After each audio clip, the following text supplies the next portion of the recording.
World War II gets decided at sea just as much as it gets decided on land. That is not an exaggeration. Every invasion, every supply line, every starving army waiting on fuel that never comes, it all runs through water first. So here is how we are ranking these navies. Not fleet size. Not who had the prettiest battleship sitting in harbor looking sharp for the cameras. We are ranking strategic impact, meaning, did this navy change the outcome of the war, or did it just exist? Some of these fleets had everything on paper and still failed. One had almost nothing and nearly won the whole thing anyway. We start with the navy that had the most to prove and proved the least. Number 7. Italy, the Regia Marina. November 1940, Toronto. British carrier aircraft, just 21 obsolete biplanes, hit the Italian fleet sitting at anchor and cripple 3 battleships in one night. The Japanese studied this raid in detail. A little over a year later, they used the same idea, at a much bigger scale, against Pearl Harbor. That's how much of a blueprint Toronto became. And the deeper problem was that Toronto wasn't a fluke. On paper, the Regia Marina looked serious. 6 battleships, 19 cruisers, 59 destroyers, over 100 submarines, a fleet built to control the Mediterranean. But the British had already broken Italian naval codes before the war got going. No radar, no aircraft carrier, chronic fuel shortages that kept ships tied to port. Rome's ships were sailing into ambushes they didn't know were coming. Then, March 1941, Cape Matapan proved the same thing all over again. 3 more heavy cruisers and 2 destroyers lost at night to a radar-equipped enemy they never saw coming. And the cost shows up on land. Axis convoys running supplies to North Africa lose roughly a third of all cargo sent. And in the worst stretches of 1942, losses spiked so high that Rommel's army was running out of fuel, because the fleet meant to protect those convoys is sitting in port, conserving fuel it barely has. Rommel's army starves in the desert while battleships stay tied up back home. A navy that never risks itself is still a navy that never mattered. 6 battleships, 19 cruisers, 59 destroyers, over 100 submarines. And none of it mattered. Next up, a fleet that didn't lose a single battle. It lost the war anyway. Italy failed because of its own choices. France never got to make the choice at all. Number 6. France. The Marine Nationale. In 1939, France runs the 4th largest navy on Earth. Fast, modern battleships. A submarine fleet built through aggressive modernization all through the 1930s. This is a real fighting force, one built to hold its own against Italy in the Mediterranean and stand alongside Britain in the Atlantic. Then, France collapses in 6 weeks. The army breaks, the government signs an armistice, and the fleet, still fully intact, still fully armed, becomes the single most dangerous loose end of the entire war. Nobody trusts what happens to it next. Britain fears it will end up in German hands. Germany cannot be sure the crews will hand it over, even if ordered to. In July 1940, Mers el-Kabir. The Royal Navy opens fire on ships that were, a few weeks earlier, fighting on the same side. Around 1,300 French sailors die in a single afternoon. Tactically, it is a clean British win. Politically, it is a disaster. The kind of thing that poisons trust between former allies for years.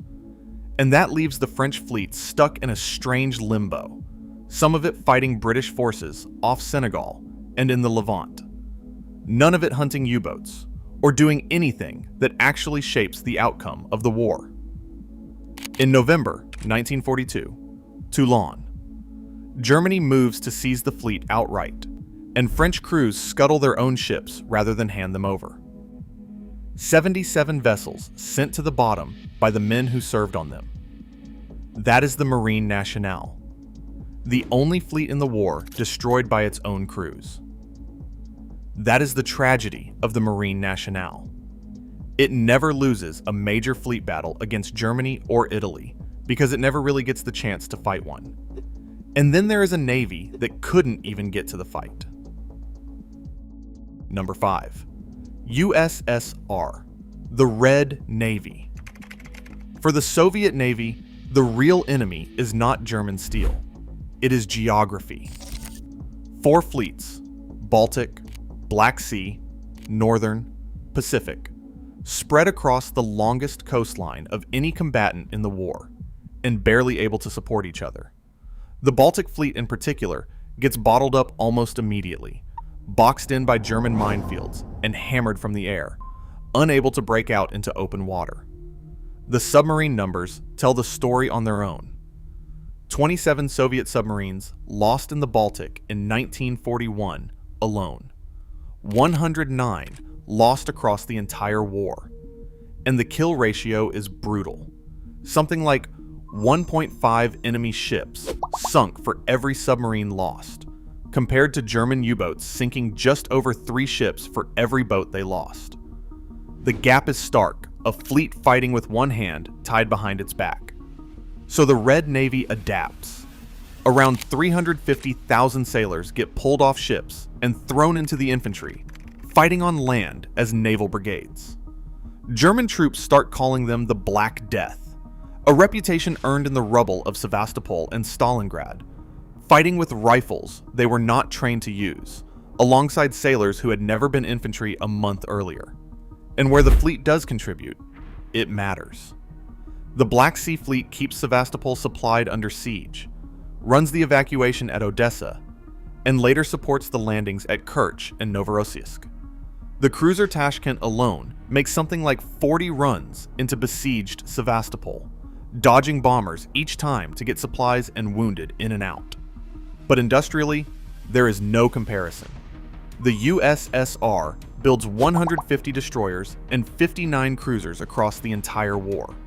The United States builds 377 destroyers, 72 cruisers, and 128 aircraft carriers. Brave crews, trapped inside geography and an industrial base that never lets them challenge control of the sea. Now we switch register entirely because the next fleet nearly won the war with a single weapon. Number 4. Germany, the Kriegsmarine. Now we get to the Navy the cold open was about, the one that had almost nothing and nearly won the whole thing anyway. Because the Kriegsmarine isn't one Navy. It's 2 navies wearing the same uniform, and they tell completely different stories. The Bismarck sails on her first mission, sinks the battlecruiser Hood in a single engagement, and then gets hunted down and sunk herself just days later.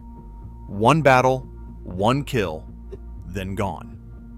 The Tirpitz, her sister ship, spends most of the war hiding in Norwegian fjords, tying down British resources just by existing, but never actually fighting. And the Scharnhorst and Gneisenau, Germany's fast battleships, pull off the Channel Dash in 1942, a daring run straight through the English Channel under the nose of the Royal Navy. Except look at what that dash actually is. This isn't an offensive move. It's a retreat, running from French ports back to Germany because staying put wasn't safe anymore. But the Kriegsmarine had a second arm, and this one nearly won the war. The submarine fleet is the other story entirely. Admiral Karl Donitz builds his whole doctrine around one idea. Do not try to beat the Royal Navy ship for ship. You'll lose that fight. Instead, sink the merchant ships that keep Britain fed, fueled, and armed. Donitz calculates that 300 U-boats operating at once could strangle Britain into surrender inside a month. And for a while, it nearly works. German U-boats sink something like 14.1 million tons of Allied shipping across the war. Around 3,500 merchant ships and 175 warships go to the bottom. Something like 72,000 Allied sailors and merchant seamen die in the Atlantic. Churchill himself later admits the U-boat threat is the only thing that ever genuinely frightened him during the entire war. Then, 1943 changes everything. Allied convoys get better radar, better sonar, and escort carriers that can hunt U-boats from the air in the middle of the ocean, and the whole equation flips almost overnight. Germany loses 783 U-boats and around 30,000 sailors, something like 3/4 of the entire submarine force, most of it in that one brutal stretch. So why does the Kriegsmarine rank where it does? Because every ton of steel and fuel poured into battleships that barely fought is a U-boat that never got built. The surface fleet is a resource sink, dressed up as a deterrent.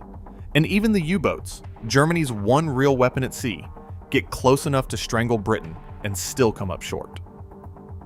So what does it take to hold the line when everyone else is falling? That's next. Number 3. United Kingdom, the Royal Navy, 1940. France falls, and the Royal Navy wakes up to a war nobody designed it to fight alone. Suddenly, Britain is holding the Atlantic, the Mediterranean, the Indian Ocean, and the Arctic convoy routes, all at the same time, with no major ally left standing beside it. For the next 18 months, that's exactly what happens. The hunt for the Bismarck. Convoys running the gauntlet to resupply Malta. The evacuations off Greece and Crete under constant air attack. Taranto. Matapan. All of it running simultaneously, stretched across oceans thousands of miles apart, with one fleet expected to cover it all. So the real achievement here isn't a single battle. It's that Britain survives long enough for America to enter the war at all. Something like 3,500 merchant ships and 175 warships go down in the Atlantic during that stretch, and the lanes still stay open. Convoy PQ-17 loses 24 of its 35 ships to U-boats and aircraft in a single Arctic crossing. The Royal Navy sends the next convoy anyway. That's what holding the line actually looks like. That's not a small thing. That's the difference between Britain holding on and Britain starving into surrender. The credit goes to doctrine as much as steel. The convoy system, radar, sonar, and code breakers cracking German naval signals all combined to slowly choke the U-boat threat that nearly won the war for Germany. But the Royal Navy isn't perfect. It's slow to embrace carrier aviation as the future of naval warfare, and that costs it. December 1941, the battleship Prince of Wales and the battlecruiser Repulse get sunk by Japanese aircraft off Malaya. No carrier support anywhere near them. Proof, in real time, that the battleship era is over, delivered at the worst possible moment. Holding the line for 18 months alone is not a small thing. It's the difference between Britain surviving and Britain surrendering. And without Britain surviving, there's no beachhead for the war that ends it. And the one fleet that could have beaten anyone in 1941, it's coming. Number 2, Japan, the Imperial Japanese Navy. December 1941, the Imperial Japanese Navy is the most dangerous fleet on the planet. By 1945, it's a ghost. Nobody in between those two dates plans for that outcome. That's the whole tragedy of this Navy in one sentence. Pearl Harbor is the proof of how good this fleet is at the start. 6 carriers, 414 aircraft, an entire strike force that crosses the Pacific undetected and hits the US fleet at anchor. As a single operation, it's about as clean as naval warfare gets. And it's also the worst strategic decision Japan makes in the entire war, because it wakes up an industrial giant that Japan has no way to outbuild. Tactical masterpiece, strategic disaster, both true at the same time. Japan just woke up an industrial giant it had no way to outbuild. For 6 months after that, Japan runs wild. The Indian Ocean raid chases the British out of the Eastern Indian Ocean entirely. Java Sea wipes out the Allied fleet defending Indonesia. Coral Sea is the first carrier battle in history where neither side's ships even see each other. And through all of it, giant battleships like Yamato and Musashi sit back, waiting for one giant gun battle that Japanese doctrine assumes will decide the whole war. That battle never comes. Then Midway happens, and 5 minutes changes everything. American dive bombers catch 4 Japanese fleet carriers with their decks packed full of fuel and armed aircraft. Akagi, Kaga, Soryu, Hiryu, all 4 gone. Roughly 3,000 sailors and airmen dead. And with them goes the trained core of Japanese naval air power. The real reason Japan never recovers, it's not the ships. Japan actually keeps building carriers after Midway. It's the pilots. Japanese doctrine trains a small number of elite aviators to an incredibly high standard, and once that group dies, there's no pipeline behind them. America does the opposite, mass-producing competent aviators by the thousands. Quality against quantity, and quantity wins the long war. Philippine Sea in 1944 shows exactly how wide that gap has grown. Japan loses over 400 aircraft and 3 carriers. In a battle, American pilots start calling the Marianas turkey shoot, because that's honestly what it looks like from the cockpit. And then Leyte Gulf finishes it. Yamato and Musashi, the 2 most powerful battleships ever built, get sunk by aircraft. Neither one ever fights a ship-to-ship battle. The Imperial Japanese Navy stops existing as a fighting force in that battle. The most dangerous fleet at the start of the war. Hollow by the end. And it never won the war it started. Number 1. United States Navy. There's no real debate about who sits at number 1. The only question worth asking is how big the gap actually is. Start with the transformation. December 1941. Pearl Harbor cripples the U.S. Pacific Fleet. Battleships sunk or damaged at anchor. By 1945, the U.S. Navy is bigger than every other navy on Earth combined. Not the strongest navy in the war. The strongest navy in the war, added to every other navy, still comes up short. The production numbers explain how that happens. The U.S. builds 128 aircraft carriers during the war. Japan builds 16. The U.S. builds 352 destroyers to Japan's 63. Landing craft, over 20,000 built against Japan's hundreds. That's not a gap. That's a different war entirely being fought on the industrial side. Philippine Sea puts a number on what that means in combat. 15 American carriers and 956 aircraft against 9 Japanese carriers and 450 aircraft. American losses get replaced within a month. Japanese losses never get replaced, not once, for the rest of the war. And it's not only production. Task Force 58 becomes the most powerful naval formation ever assembled. Radar-directed anti-aircraft guns that can track incoming planes before a lookout even spots them. And a strike range that lets the fleet hit targets while moving at 30 knots.